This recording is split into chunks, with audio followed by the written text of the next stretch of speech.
Johnny Depp's character's name in the first one? Noodle Monster?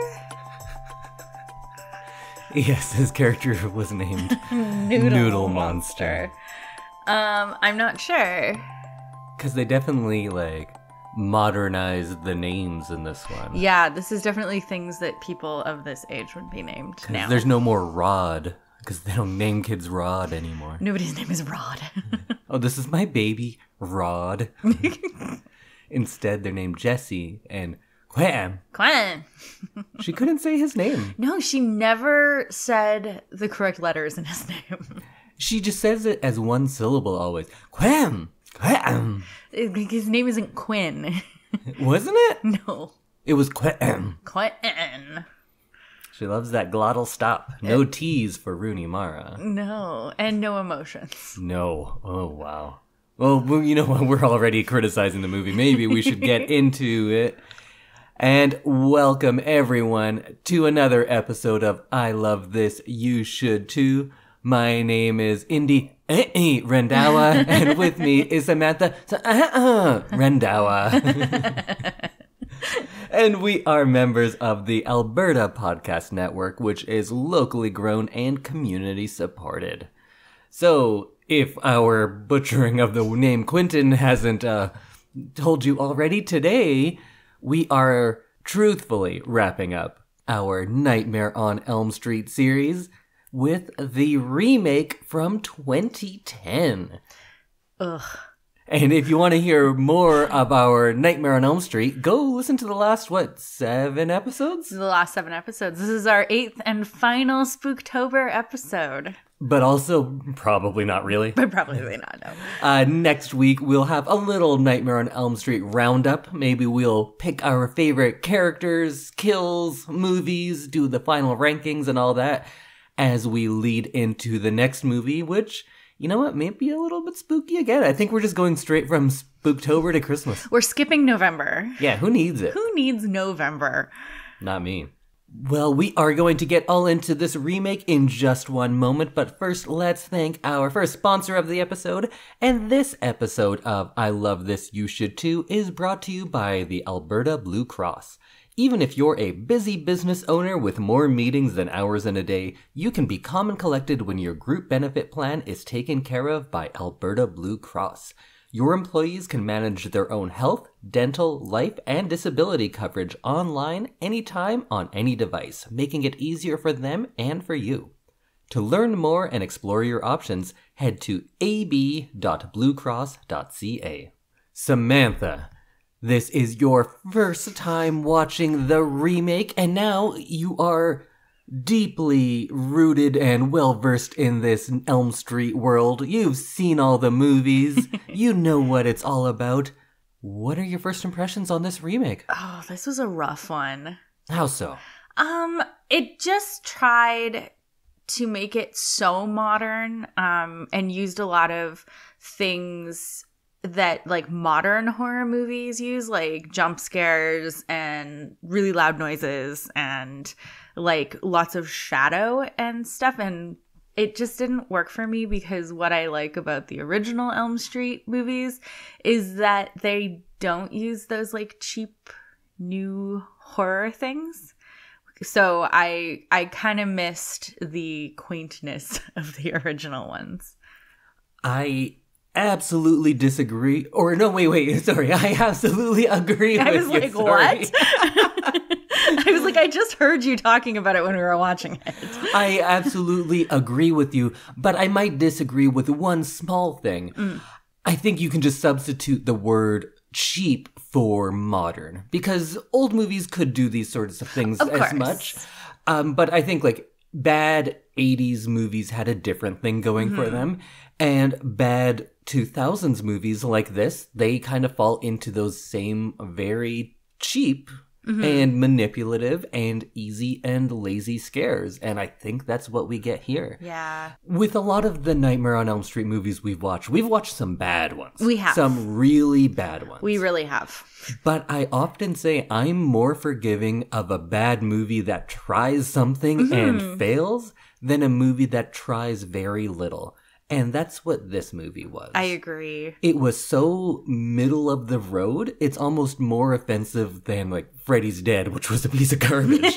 But it was a fun, weird, crazy piece of garbage. Yeah. And like this, yeah, like you said, they didn't do anything kind of risky or They didn't do anything big. It was like, here's a formulaic horror movie that's just like all the others that are coming out in the mid 2000s. It's like a movie with no choices. Nobody made a choice and went for something. No.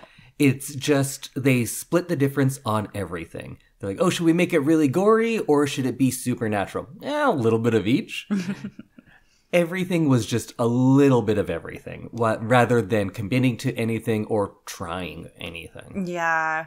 And like even the acting, nobody really did anything. No. They were there. Let's talk about that a bit. First, maybe let's start off with a little bit of context. Sure. We don't care nearly as much about this movie as it seems. I feel like I'm ready to be done with this series. Yeah, and Like, that's such a bad note to go out on. It was like a real low note to kind of finish on, and that makes Especially me when sad. we were kind of up with New Nightmare. Yeah, I felt like I was in a good place, and I almost wish we had finished with New Nightmare. Yeah, we totally should have. This movie Because- did not need to be covered. Because I'm like now tired of the Nightmare on Elm Street movies. Yes. Whereas with New Nightmare, I was like, yeah, and that was a good way to end it. It was a good way to end it. So at the end, we'll just pretend that was the last thing we watched. Perfect.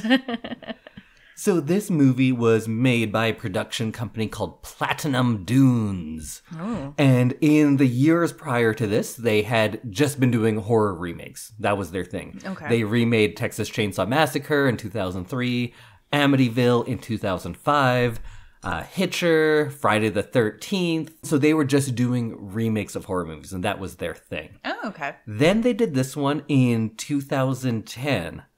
It was the end of that. That was the last one? It went so poorly that they were like, okay, no more horror remakes. We're done. Interesting. That's how bad it was. So it did do well financially. Mm-hmm. It essentially made its budget back in the opening weekend. Oh, wow. Because there was that much demand to see this movie. Because I probably was one of those people. I don't remember exactly when I saw it, but if you told me that Nightmare on Elm Street was now being remade by a production company that loves horror, that knows horror, and we're going to see those same kinds of elements of surrealism and horror and dreamlike sequences with modern technology, absolutely, that sounds great. Yeah. I guess that's what we got, but we got a as watered down version of that as you could get.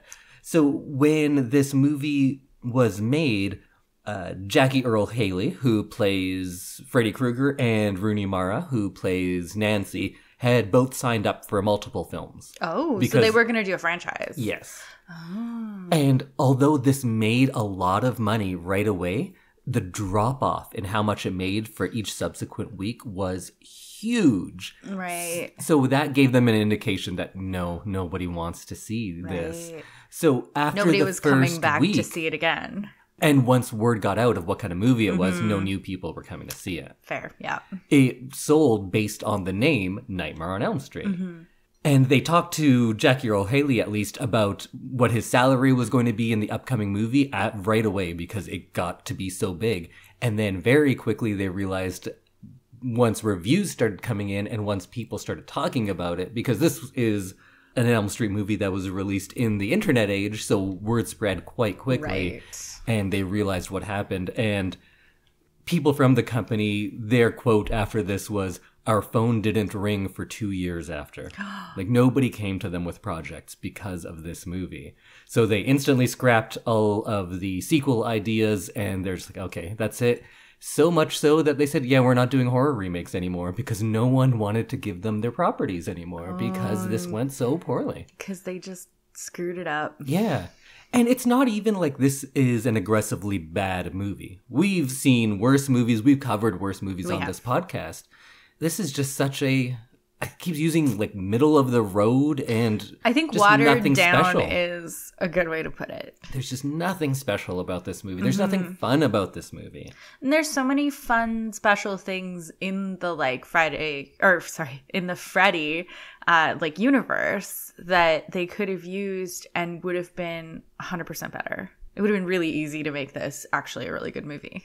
So they didn't make anything for a couple of years, and they finally returned in 2013 with an original, and they are the people that made the Purge movies. Oh, so Purge comes out in interesting. 2013, Purge sequel in 2014, the Ouija movie, more Purges, more Ouijas, and that's kind of what they went with. And now they do make horror movies, but it's no more remakes for them. Right. It's all original stuff. Yeah, their other big property is A Quiet Place, Okay. which there are 3 of now? Yes. Or there's 2, third on the way. Okay. I liked the first Quiet Place. It was good. It was a good movie. I'd see the second one. I just haven't gotten around to it. So this movie starts in a very generic scary movie way. You're at a diner in the rain. It's oddly dark inside this diner. And there's a brooding teenager at a table. And by teenager, we mean 25-year-old. 25-year-old man, yes. So we meet Dean, who falls asleep at his table and meets Freddy. So it's like a really fast beginning to this movie. After he sees Freddy, he wakes up and we meet Chris, who is coming to have a meeting with him. She says, I'm here to meet with Dean, but it made it sound like they were having some sort of business meeting. Just relationships in this world are not defined. Are they best friends? Are they brother and sister? I'm not sure. Yeah, it was a weird moment. And then Chris witnesses Dean cutting his own throat because he's dreaming and Freddy is cutting his throat in the dream. And we get this crazy throat-cutting scene with the world's sharpest steak knife. Yeah, it cuts his head almost off. Almost completely off. It was a fun intro. It was I don't a fun think intro. it was bad. At this point, I'm like, okay, this is what I'd expect. It's nothing that is shocking or surprising me, but there's nothing wrong with this. No. I liked the going into the dream diner, waking up in the regular world. We've seen all this before. Mm-hmm. And we also get introduced to Nancy, who is played by Rooney Mara, who refuses to open her mouth throughout this movie. Oh my God. I get that she's tired through the second half of the movie, but at this point, she's so sleepy. She so seems then ill. When she starts off this sleepy, where do you go Nowhere. to in a movie that's about you being tired? Yeah. It's not a great place for her to start. And we also get introduced to Jesse, who's just an asshole for no reason. And Quentin, who looks like he's going to be crying all the time. Yes. He doesn't strike me as like a great leading man, which is kind of what he ends up being in this movie. Yeah, I didn't see that coming. No, I thought he'd be one of the first ones to die because he had it seemed like he was such a small character. But then again, that's kind of maybe where Johnny Depp was in that first movie too. I guess. When you look at him compared to some of the other like leading men of the day, you're like, oh, this guy? But Johnny Depp kind of pulled it off, and it was fun. So then we fast forward to the funeral, and what's his name? Brad? Dean? Dean is, I forget that guy's name. Dean, his funeral, and for whatever reason, he's one of the only characters that gets a funeral. Yeah. Like in the other movies too, someone gets a funeral. I guess his good friend Chris falls asleep at his funeral, which kind of a fuck you to the guy, but whatever.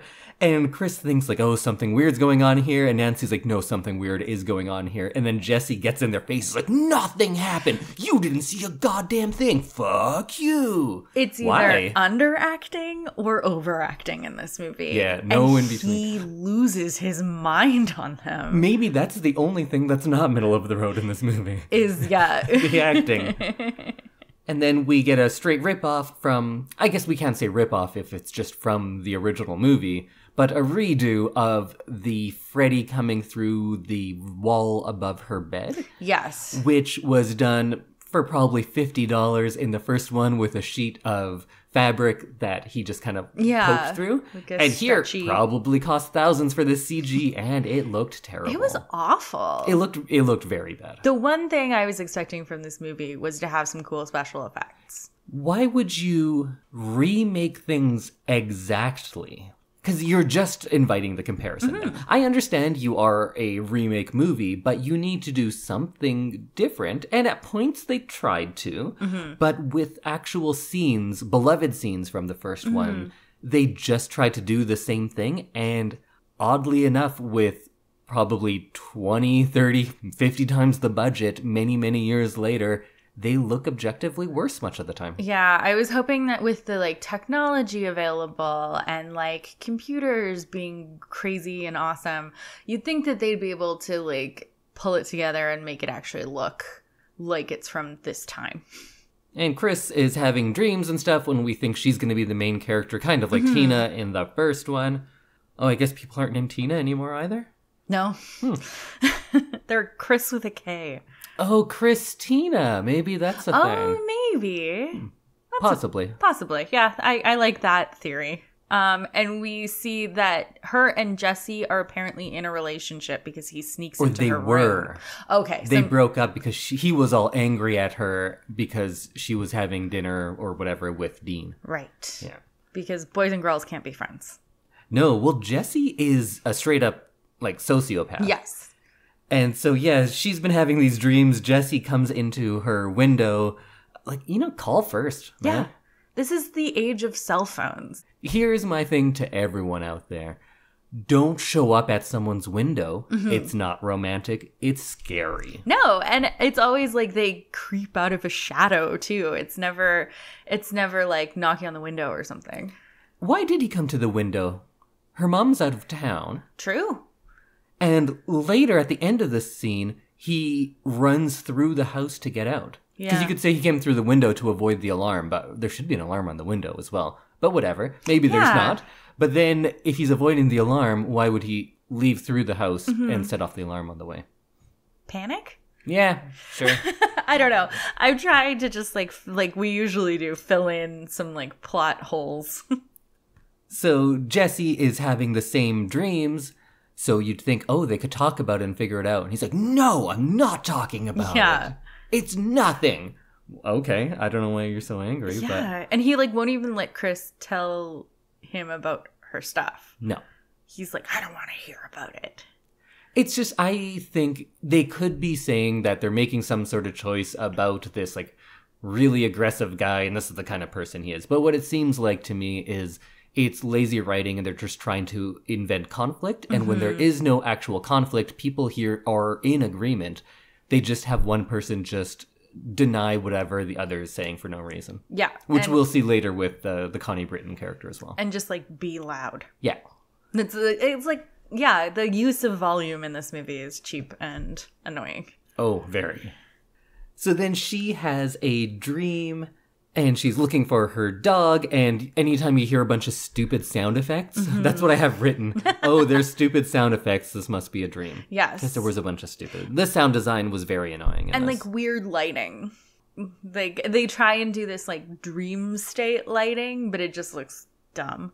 And then she meets Freddy, but she wakes up. Or did she? I don't know. But she does that bit. This happens in movies a lot where one person wakes up and they go to the person who they're sleeping next to because Dean? What's his name? Jesse. Jesse is sleeping next to her. She tries for half a second. She goes, Jesse. And he rolls over and she goes, oh, okay, I guess I can't wake him up. And walks away. Maybe nudge him Try again. a little harder. She also like barely touches him. If I was scared for my life, I wouldn't be like, Samantha, oh, she's sleeping. Okay, I guess I gotta go fight it myself. No, I'd expect that you would like actually grab me to wake me up. And of course, she's clearly still in a dream. And we have the scene that is trying to remake one of my very favorite scenes when Tina is killed and gets pulled up the wall and across the ceiling. But they're like, we have to one-up it. So now she's getting flung around the room. And I don't know about you, but it was hilarious to me. It was hilarious. She was very clearly on a wire. I think it looked fine. I don't think I have any problem with how it looked. I just think it's funny because she was like pinballing around. Yeah. It was closer to Breckenmeyer's video game pinball death than it was to Tina's death in part one. Yeah, they made it funny unintentionally. Yeah. And it kind of took away from the fact that that was like an iconic scene. For a movie that needs to sustain a certain mood and tension. If you get laughs this early in, it's not going to go well for the rest of it. And it didn't. No, it did not. So Jesse is now awake and sees Chris flying around the room. And then she dies and he's covered in her blood. And he runs away. Through the house, setting off the alarm. Yeah. And because this is, I don't know, small town Ohio... And it's a rich white neighborhood. The police are already on the way. Up, yeah. Right? There's just like 9 police vehicles coming. And Jesse runs to Nancy's house. I had a hard time understanding how far away everyone lived from each other. Or why he would go there. Yeah. Does he know Nancy? He doesn't seem to. Because Nancy was his server at the diner. And he does not seem like he knows her. No. He's a real dick. Or maybe he's just a dick to everyone, so that's how you can tell they know each other? Jesse was, like, teasing Quentin about Nancy being his girlfriend. So they know each other. So they know of each other. Like, maybe they go to school together and it's like, oh, yeah, that's Nancy. But it didn't seem like they had any kind of relationship. No. And Jesse goes to jail, and then there's the sequence where they're like, you got bail! Just kidding, it's a dream, and now you're in the boiler room. So Jesse is killed by Freddy in his sleep in his jail cell. And before killing him, he says, don't worry, I won't kill you. Yeah. Just kidding, and he kills him. That's not a twist. No. This movie just tells you something and then does the opposite, and they're like, haha, twist. That's not a twist. That's not what lying. a twist is, yeah. That's lying. It's not a twist. And he says, oh, your brain stays alive so I can kill you now, and then I get to torture you for 7 more minutes because you'll still be dreaming. All right, I guess. I don't know. That's whatever. Fun. Like, someone clearly did some research on, like, what happens to your body when you die. Mm-hmm. And they were so starved for good content that it made it into the movie, I guess. I think that's exactly what happened. There's a few moments of, like, research knowledge, like, bombs that they have. Yeah, and it's like, okay, clearly they did not have a good enough script, and they beefed it up with just, like, Wikipedia answers. That's exactly what it seems like.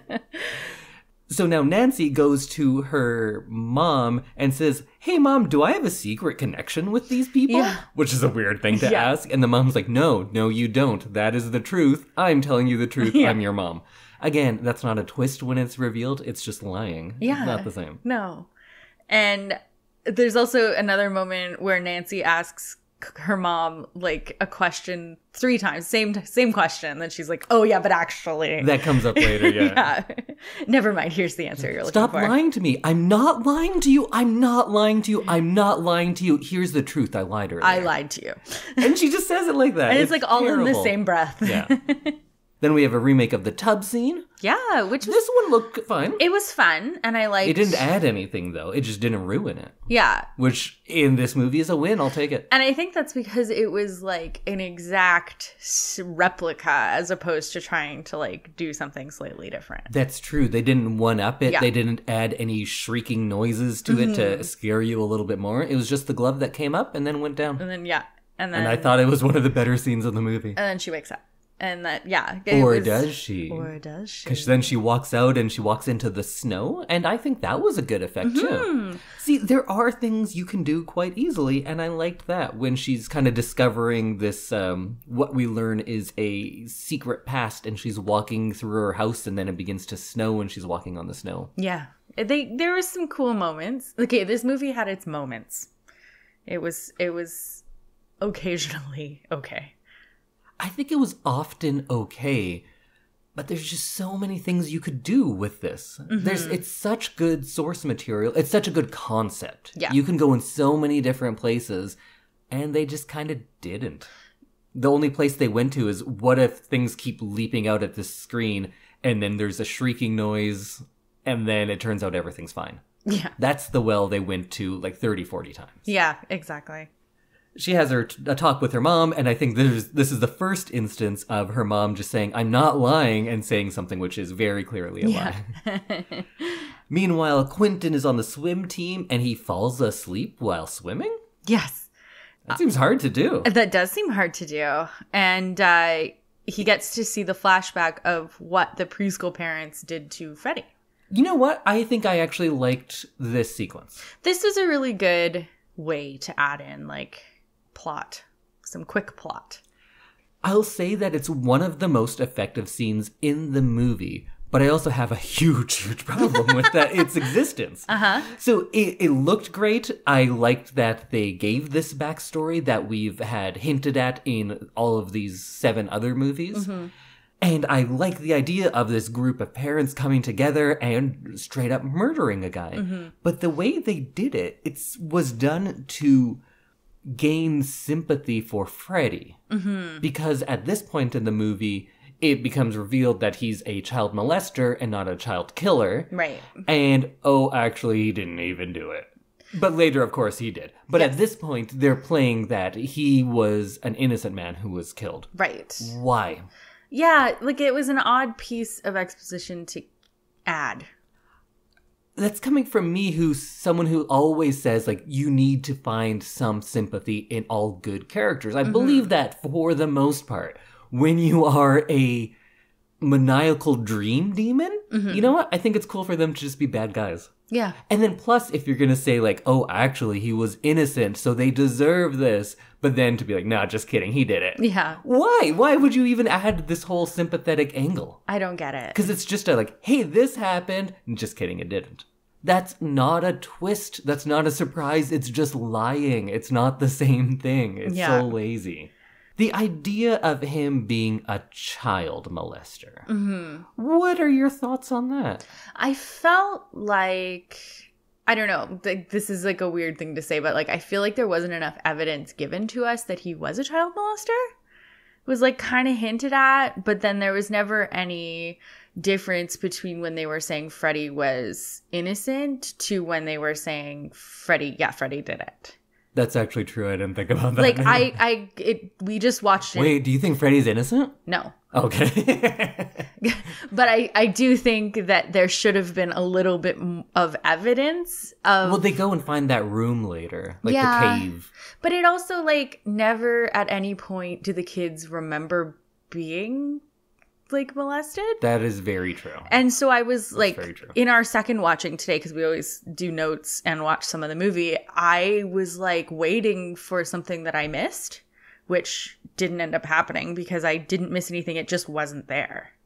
So it felt like they needed to do more to make Freddy evil, like a remembered memory or something. That would have made a lot more sense, but I think they were, again, playing it middle of the road. They're like, we want to be edgy. He's a child molester. Because it was hinted at in all the other movies, and I think we kind of assumed that. Yeah, like he bad guy. A killer. That was who he was. He was a serial killer. In this one, he had never killed anyone. No. And I'm not saying like, it's just molestation. No, he was terrible, but it's terrible in a different way. Yeah. I think there is a difference. And when they're picking this, but they're playing it like middle of the road, saying like, we're doing something edgy. He was a child molester, but we're also never going to show anything to you like that because that would be too disturbing for this movie. Then don't make him a child molester. No. If you are scared of the topic, just don't do it. There you go. Problem solved. Yeah. Also, the line from being whatever he did to being a killer is a different line from being a killer in the real world to a killer demon. Because he was already a killer in those other movies. He'd already killed many people, so of course he comes back to kill. In this one, it seems like he wants to come back to molest. Yeah. Because there's a lot of weird sexual stuff. And there is in the other movies too, but in this one it was grosser, I guess. It was grosser. But why is he coming back to murder now? He was never a murderer before. Yeah. I guess just vengeance. Wikipedia tells me. Oh. That they find Kruger's room, they find proof of his crimes, and they realize that Kruger is now a vengeful ghost who wants revenge on them for disclosing his abuse. Oh, it's like you told? Yeah. And so now I'm going to murder you. I think I disagree, Wikipedia. I don't think it's as much like, hey, you told on me. I think it's more like, hey, you guys murdered me. Yeah. Yeah. But I guess one comes from the other. Yeah, like he's mad because the parents murdered him. Yeah. And so I'd be mad if someone murdered me too. Yeah. You know what? You'd be a vengeful ghost. Yeah. I'm going to put that out there. So for all you listening, if you murder me, I will be a vengeful ghost. So vengeful. Oh, I got nothing but vengeance. But anyways, now we're I'm getting way off into, track here. They find the picture because there's a hidden envelope, and all that's in the envelope is a picture of her preschool with the names written on the back. And they pull out one drawer in the house, and it just happens to be They're underneath. like, Mom, what's this? See, we knew each other. No, you didn't, but it's right here. I have a picture. You don't have a picture. Yes, I do. Okay, you do. She's like, I'm Here's holding the backstory. the picture. Terrible writing. Yeah. But they start looking up the other people, and they've all died. And one of the worst parts, they find this video blog from a guy named Marcus who was in their preschool class. And do you want to know Marcus's personal website video blog's name? What is it? Marcus Personal Site Video Blog. That's what it says on the page. That's awful. Personal site video blog. Come on, you lazy jerks. Think of something better. So they turn on his personal site video blog, and instantly he's giving the highlights, and he's just talking right to the camera. First video. There's a guy named Freddy Krueger. He's after me. He has these claws. And then, in a terrible jump scare, his head smashes into the camera, and we get static? This isn't a TV from the 80s. There wouldn't be static. No. And also, who posted that? Yeah. If he died mid-recording, who posted it? The video file just would have ended. It wouldn't have been static. And then I guess Freddy uploaded it for him after. Yeah. Because he wanted to get the word out? Can Dream Freddy do computer stuff? Yep. Yep. Okay. Great. That's all I needed. I have to say that the micro naps or whatever they're called in the movie might be the best explanation in the series for how they managed to be asleep at random times. Yes, I agree. I love the addition of the idea of the micro naps. I think the execution of them was actually pretty bad. Yes. If you had just said that about part 3 or 4 and said, micro naps, I'd be like, oh, okay, makes sense, done. Yeah. Because I like those movies better. This one, that is a good explanation. And as someone who has stayed up for 70 hours in a row, that happens. Yeah. I remember back in the day, they didn't really know how to handle concussions. Right. And I got one and they said don't go to sleep. That's what they tell you. So I was up for 2 days and I was at school and I saw a guy in the doorway of the classroom, waiting for me. And I was like, oh my God, who's that? And everyone's like, there's nobody there. So I totally saw things. Yeah. So that is a thing that can happen. Yeah. But I would have loved it more if it were little inserts into the world they're already in. Because they're not falling asleep. We said they're micro naps, so it's little invasions of the dream world into the real world. So I would have loved to have seen the real world with small dream elements. And we get a couple of cases like that, but most often it's just a flash and they're just in a different world. Yeah. Which is different. It's different. I just liked that someone finally came up with a reason for them falling asleep in every single place you could ever imagine. Yeah. But how did he sleep in the pool? I don't know. Because he went straight into that world, so I think that was a proper sleep scene. Right. So it still doesn't make sense, but it's a good explanation. I like it. All I have written next after the body bag scene remake was, there are so many terrible go-nowhere jump scares. Yes. So many jump scares. I hate jump scares. People fall asleep every 30 seconds in this movie, and each one you get waken up because Freddy sometimes will just turn to the camera. Nothing scary actually happens. It's just a loud noise. What is the noise? In the world of this movie, what is that noise coming from? Yeah, I don't know. Nothing. No. It's just coming from lazy direction. And it's coming from. to make you jump. And it's the director of annoying. this movie, this was his first feature, never made another movie again. But he was a very successful music video director. And had a lot of good videos, and I think probably continued that, but never got a chance to make another movie. Or maybe didn't want to after the way this one went. He was like, never mind, I have a successful career over here. Yeah. All I remember is before the movie came out, they said, oh, this guy's directing the new Nightmare on Elm Street. What's he have to say about it? And his quote was there's never been a good Nightmare on Elm Street movie, so this will be the first one. Oh. I was like, oh, shit. So, we know where you're coming from. Also rude. But see, that could have been something if he made something completely new. But all he did was try to do the first one, but did it like much lazier. Yeah. Anyways, now for whatever reason, Quentin and Rooney Mara, Nancy, are on a mission. They're like, oh, we have to go to this place. We have to go to this place. I don't know why. Yeah, I don't either. But they go to the preschool, and they're like mystery detectives now? Yeah. Yeah. Nancy and Quentin Quim. are both so very tired, and Quentin's using, like, Adderall, or, like... And I don't know why, but every time he would offer it to Nancy, like, hey, this could save your life. Yeah. She's like, no, I don't do drugs. Yeah. Like, why is she so high and mighty about his prescription drug? Yeah, it's which not like is he's asking her to, his like, life. shoot up or something. And also, if you were like, hey, you know that dream demon? I was like, yeah, he almost killed me. We both agree. Yeah. Dream demons are real. And if you said, oh, this heroin will keep him away, it's like, you know what? I never thought I'd do heroin, but I also never thought I'd be killed by a dream demon. But I would try whatever. Let's try it. I would definitely try your prescription, like, speed. Yeah.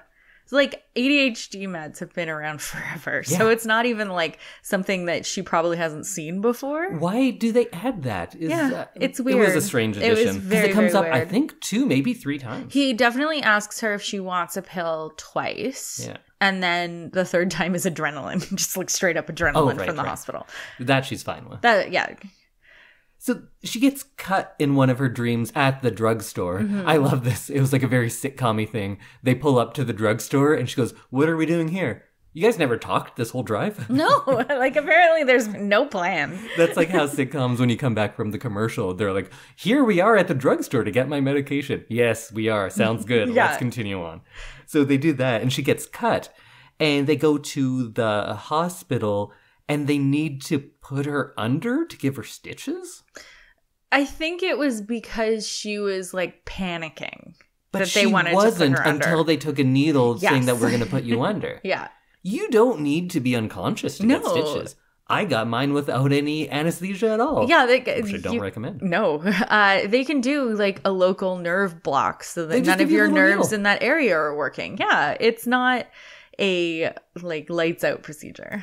And they tell her mom, saying, oh, you need to sign this so we can put her under. And her mom's like, I don't understand, but okay, whatever is good for her. Yeah. Do you know what her mom's job is? Oh, no. She's a doctor. She's a doctor? She's a medical doctor. Wow. Yeah. I missed that piece of plot, but that it doesn't come up very often. Well, nothing about characters comes up. Right. Can you tell me anything about any of the characters that isn't like they were all in preschool and got molested? No. Because there is no characterization. No, exactly. I also thought that like Nancy's mom should have like asked a question or two before signing these forms. Especially if she's a medical professional. And I didn't even know that. So I now think that she needs to ask more questions always. Anyways, I think she just runs away. Is that how she gets out of there? Yes. She and Quentin escape the hospital. And then I have written down in my notes, why the fuck are they going to the house? I don't even know which house that is. Yeah. But they go to some house, and in the car, Nancy has this thing and about like, you know how it is for me. I never fit in. Really? Is that your character? Yeah. Have we learned this before? I didn't know that. Is she... Because I just assumed she was just like a quiet kid who had a different group of friends from these But these people aren't friends. No. That's why I assumed she just had a different group of friends. Not that she was a loner. Yeah, because the only people that we see are friends are Quentin and Jesse, but they hate each other as well. Apparently, yeah. Well, Jesse, everyone hates Jesse. And that Jesse and Chris were in a relationship. Right. These are the only, like, friendship ties that we see. Chris and Nancy are friends, are they? Yeah, I don't know. They talk like they see each other in the hallway at school. Right. And, you know, you see them in the real world and you're like, oh, hey, you're in my class at school. Yeah, maybe. And then they go to the school. I don't know why they're going there. Because I don't know what their plan is. So in the video, Marcus, is that? Yeah. Yeah. Marcus says, it seems like he wants me to be in the basement. Oh, in his personal site video blog? Yes. Oh, okay. And so he's like, I don't know, I keep waking up once I get there, but it seems like that's where he wants me to be. So wouldn't you want to not go anywhere near that? Right? I'd go to like Thailand or something. Get it as far away as you could. Yeah. So I think Quentin and Nancy go there because they think there's something for them to find. Oh, okay. Sure. And that it might be easier to access Freddy in his lair. Sure. Of some sort. All right. They want more information. That's fine. I can deal with that. I may be doing a little bit of legwork for the movie. If they're just like, hey, we're investigating, I can buy that. That's so far from the biggest problem in this movie. But they get there. Nobody has cleaned out this child molester's room. No, in the last 15 years. They're like, we're just gonna close this door and pretend. Kept all of his stuff in there, all his creepy molestation tools or whatever. They're like, we're just gonna close this door and pretend nothing ever happened. Everything is fine. And this is the first point where they say, oh, actually, he did do it. The rest of the time, we're operating under the assumption that Freddy Krueger is an innocent man. Yeah. Which is just a weird thing to do. It is very weird. And if you're going to do it, do it. Yeah. If that's going to be your twist, like, oh, this is an innocent man who was murdered and is coming for vengeance, and so you're kind of on his side, because the other movies get to the point where you're on Freddy's side. Mm-hmm. He becomes the hero of those movies. So if this was going to be their commentary on that, saying, if we want to be on Freddy's side, let's give him a good reason to be on his side. Mm-hmm. Let's say he was an innocent man who was killed, and now we're kind of on his side. We're cheering for the kills suddenly. Right. And then but then he should be coming back and killing the parents, and then we'd be on his side. Yes. But instead, they just go like, oh yeah, we have sympathy for him. Just kidding. He's a child molester and now a demon.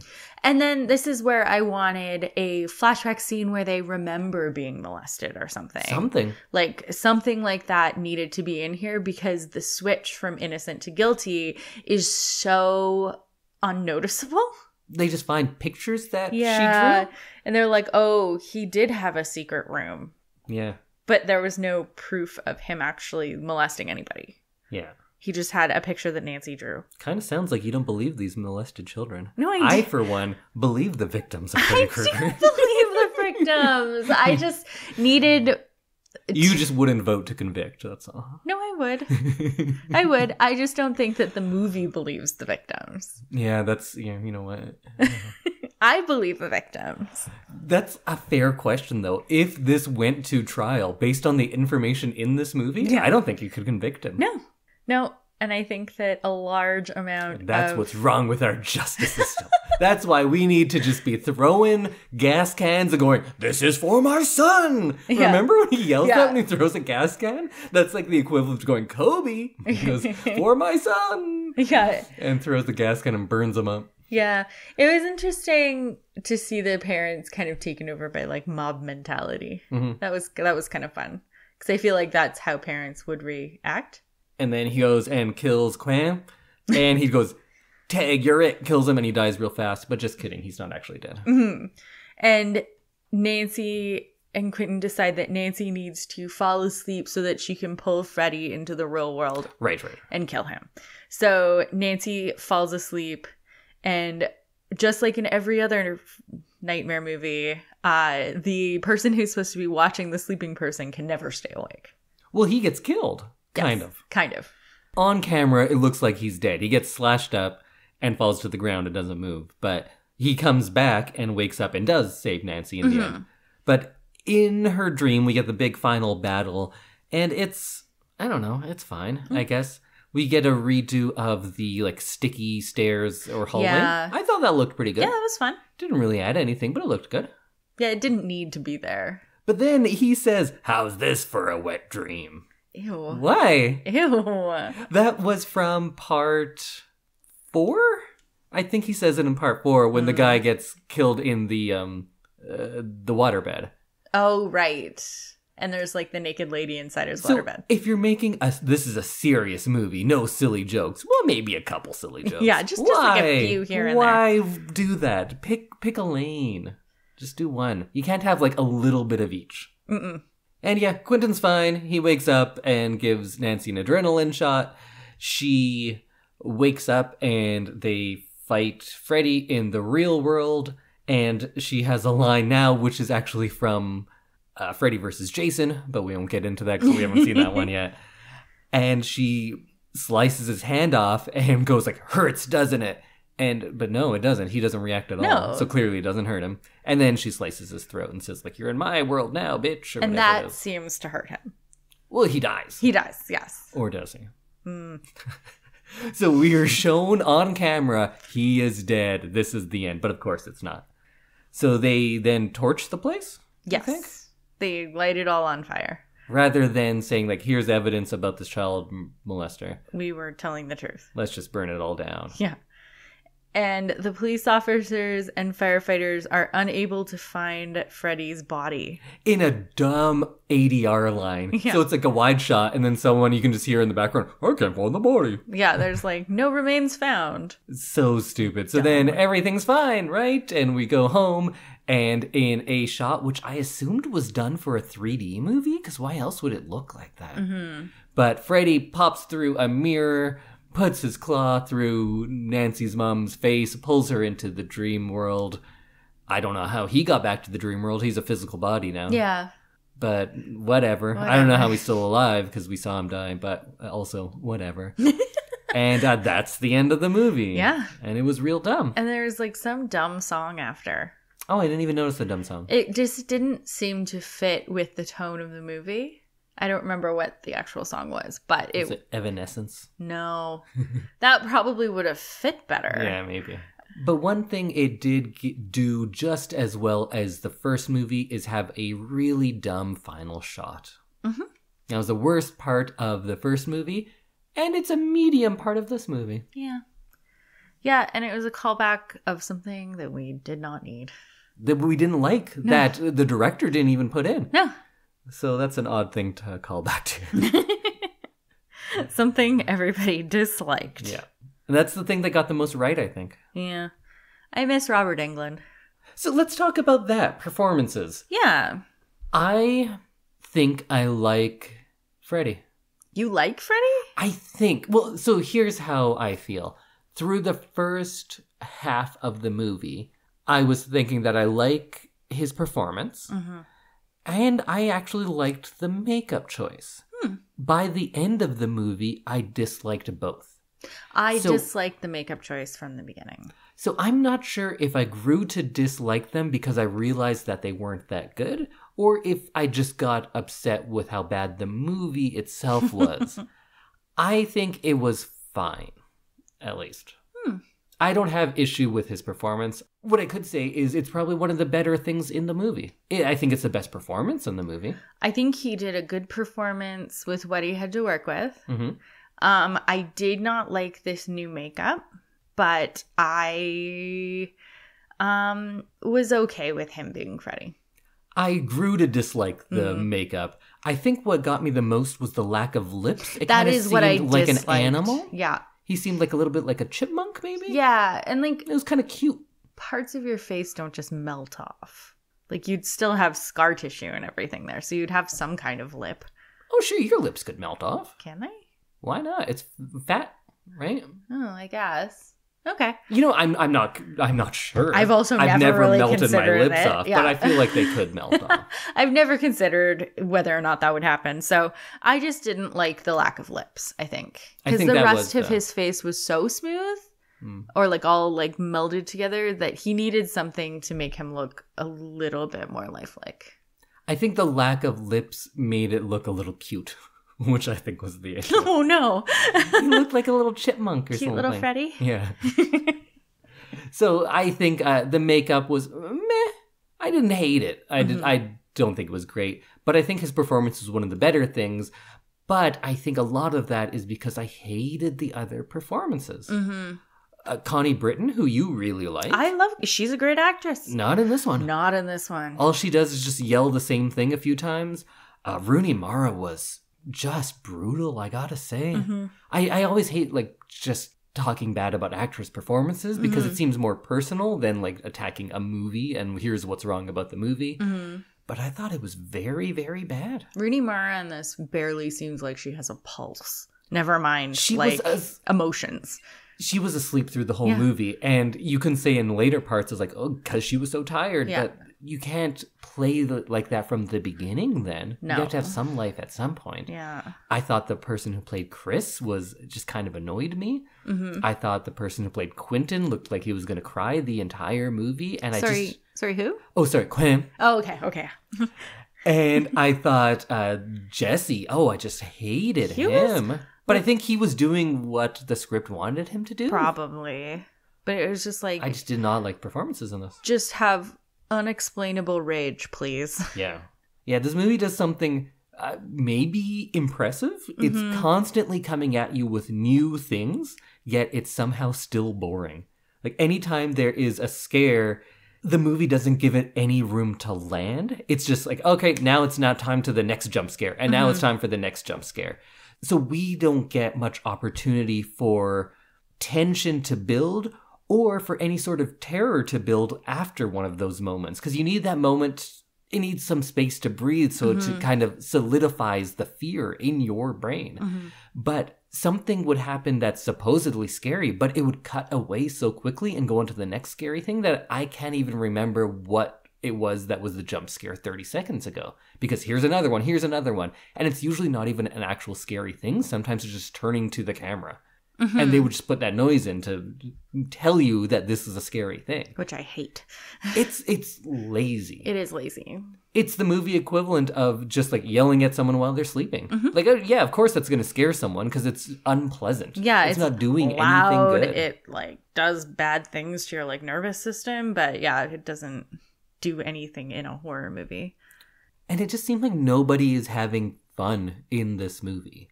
And not in the sense, because like it's a horror movie and they should all be scared. We get that. It's not wisecracking Freddy, so he's not going to be having fun. Although he is kind of wisecracking Freddy sometimes. A little bit. But it's just everyone looks listless and bored with what they are doing. Maybe with the exception of Freddy. Yeah. Who's probably having the most fun. I think in his performance, that is. Oh, in his performance. I was going to say, I think Freddy is having fun because I keep wanting to call Haley Joel Osment. Jackie Earl Haley. Jackie Earl Haley. I always get that mixed up. Haley Joel Osment. Yeah. Who's a very talented actor. Both of them are very talented actors. Okay. But yeah, I like him. I had only seen him in a couple of things, but I think he's good. What else does he play? I think his other big famous role was in Watchmen. He plays Rorschach. Oh. Is it another like prosthetic-y... Well, actually half the time. Oh. It's like a kind of a superhero movie, so he wears a mask some of the time, but some of the time he's just himself. Right. And he's kind of like a disheveled guy. And he also played a child molester in another movie. Whoa. Little Children? Something Children. I can't remember what it was called, but it was good too. I needed Freddy to make a decision on who he was in this movie. I needed this movie to make a decision on what it wanted to do. Yeah. Because it did not. And I needed Rooney Mara to have a pulse. Oh, wow. Yeah. I did read that she had such a miserable time making this movie that she considered just giving up forever. Really? She just hated just like acting? It. Yeah. Oh, wow. That's not a good sign.